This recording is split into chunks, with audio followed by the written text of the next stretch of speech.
الحمدللہ be part ہمارا 35 آیت سے اسٹارٹ ہو رہا ہے۔ 35 سے 41 تک کی دیکھ لیجیے گا ترجمہ۔ آئندہ علم الغیب فہو یرا، کیا اس کے پاس غیب کا علم ہے جو وہ دیکھ رہا ہو؟ کیا اس سے ان باتوں کی خبر نہیں ملی جو موسیٰ کے صحیفوں میں درج ہے اور ابراہیم علیہ السلام کے صحیفوں میں بھی، جو مکمل وفادار رہے، یعنی یہ کہ کوئی بوجھ اٹھانے والا کسی دوسرے کا بوجھ نہیں اٹھائے گا۔ اللہ تزر وازرۃ وزر اخری وان لیس للانسان الا ما سعی وان سعیہ سوف یری ثم یجزاہ الجزاء الاوفی۔ کوئی دوسرا بوجھ اٹھانے والا کسی کا بوجھ نہیں اٹھا سکتا، اور یہ کہ انسان کو خود اپنی کوشش کے سوا کسی اور چیز کا بدلہ لینے کا حق نہیں، اور یہ کہ اس کی کوشش عنقریب دیکھی جائے گی، پھر اس کا اسے پورا پورا بدلہ دیا جائے گا۔ آیت نمبر 37 کی تفسیر میں دیکھیے کہ حضرت ابراہیم علیہ السلام کی وفاداری کے مکمل تذکرہ ہے جو ہم پیچھے پورا پڑھتے آئے ہیں۔ آگے دیکھیں آیت نمبر 39 کی تفسیر دیکھ لیجیے گا۔ یہ ایصال ثواب کے حوالے سے ہے کہ یعنی انسان کو صرف اپنے عمل کے ثواب کا حق پہنچتا ہے، کسی اور کے عمل کا ثواب لینے کا حق نہیں ہے، لیکن اللہ تعالیٰ اپنے کرم سے اس کو اس کے استحقاق کے بغیر کسی اور کے عمل کا ثواب عطا فرما دیں تو یہ اس کی رحمت ہے جس پر کوئی پابندی عائد نہیں کی جا سکتی۔ چنانچہ علامہ ابن تیمیہ رضی اللہ تعالیٰ عنہ فرماتے ہیں کہ کسی دوسرے شخص کو ایصال کیا جا سکتا ہے، اور متعدد احادیث سے یہ بات بھی ثابت ہے کہ اللہ تعالیٰ اپنے فضل و کرم سے وہ ثواب مردے کو پہنچاتے ہیں، کیونکہ عام طور سے کوئی شخص دوسرے کو اسی وقت ایصال ثواب کرتا ہے جب اس نے اس کے ساتھ کوئی نیکی کی ہو یا اور نیک اعمال کیے ہوں۔ تو اس لیے کہتے ہیں نا کہ انسان اپنی زندگی میں دوسروں کے ساتھ اچھا سلوک کرے، اچھا برتاؤ کرے، تو ظاہر ہے جب وہ مر جاتا ہے، چلا جاتا ہے، تو جس کے ساتھ اچھائی کی ہوتی ہے وہ پھر ظاہر ہے اس کے لیے جو بھی نیک عمل کرتا ہے اس کو اس کا ثواب پہنچتا ہے، ایصال ثواب۔ ایک اور آگے دیکھیں آیت نمبر 42 سے لے کر 51 تک دیکھیں۔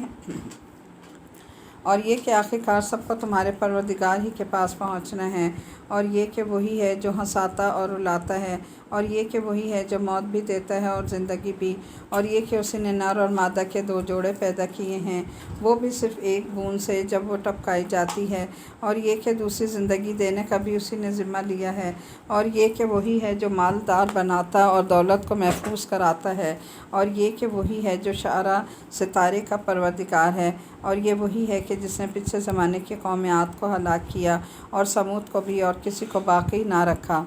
46 کا دیکھ لیجیے گا تفسیر۔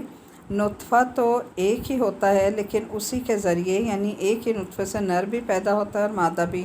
جو اللہ تعالیٰ نطفے کی چھوٹی سی بوند میں نر اور مادہ پیدا کرنے کے لیے الگ الگ خصوصیات پیدا فرماتا ہے، کیا وہ اسی نر اور مادہ کو موت کے بعد دوبارہ زندگی دینے پر قادر نہیں ہے؟ تو انسان کو اپنا عقیدہ صحیح کرنا چاہیے۔ آیت نمبر 49 میں دیکھیے کہ شعرا ایک ستارے کا نام ہے۔ جاہلیت میں عرب لوگ اس کی عبادت کیا کرتے تھے کیونکہ وہ یہ سمجھتے تھے کہ وہ ہمیں کچھ دیتا ہے۔ تو اللہ تعالیٰ فرما رہے ہیں کہ ستارہ تو خود ایک مخلوق ہے اور اللہ تعالیٰ ہی اس کے پروردگار ہیں۔ آگے دیکھیے آیت نمبر 52 سے لے کر 62 تک دیکھیں۔